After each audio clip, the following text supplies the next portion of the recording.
When you're in the pits and it feels awful because you're alone and tired and stressed out, remember that this is part of a greater movement. You hopefully haven't decided to parent this way because it's easy and you'll get all the praise, but because you know that it's a valuable act of resisting the type of culture and community we were born into, and hopefully changing it for our kids. It can be hard to remember that we are still at the early stages of fighting for a new culture.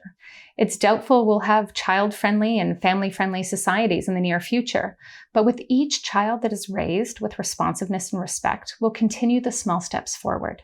And eventually, those smaller steps become the larger change that we've been looking for.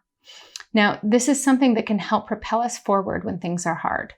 And I know we are all different and we all face the struggles differently. However, I do believe that every single one of us can benefit from remembering that we are a part of something bigger than us, something that isn't just about your one child, but about the entire world in which he or she will grow up in. Now, realizing your valuable place in this can help offset the immediate frustration because it also gives us a space to vent. We can look around at our society, the random people walking by, and mentally tell them all to fuck off, which can be cathartic. But it also works to remember this because it helps us to feel something that we all need, a sense of belonging. Now, I want to talk briefly on the psychology of espionage here. Now, we aren't spies, but we might as well be.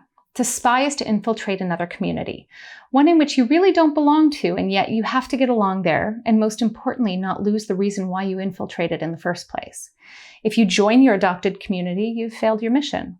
Yet the need to belong is so great that we can easily fall prey to that. So what do? Well, if we're the ones training spies, we have to ensure that they know deep down how valuable their role is. We also have to ensure that they know how important this mission is. And they have to know that there is a whole community out there to which they do belong. They may not get the benefits of that community, but it's there and they are a valued member. And you are too.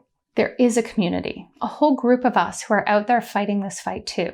Sometimes we get lucky and get an opportunity to spy alongside someone else, making it a little less lonely. But when we don't, we have to find that mental strength that tells us that we are still a part of something important, that our role in this is valuable, especially to the little ones that call us their parents, and that we belong. Not the easiest place to belong, but we belong nonetheless. I've often thought it would be wonderful if there was a sign we could wear to identify ourselves to each other.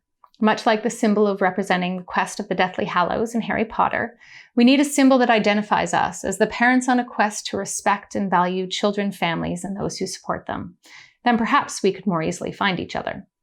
But until there is, we'll have to settle for our online rooms and chance encounters and make the most of what we can do, which I hope you now realize is much more than you may have ever given yourself credit for, and that you too can survive this thing we call responsive parenting.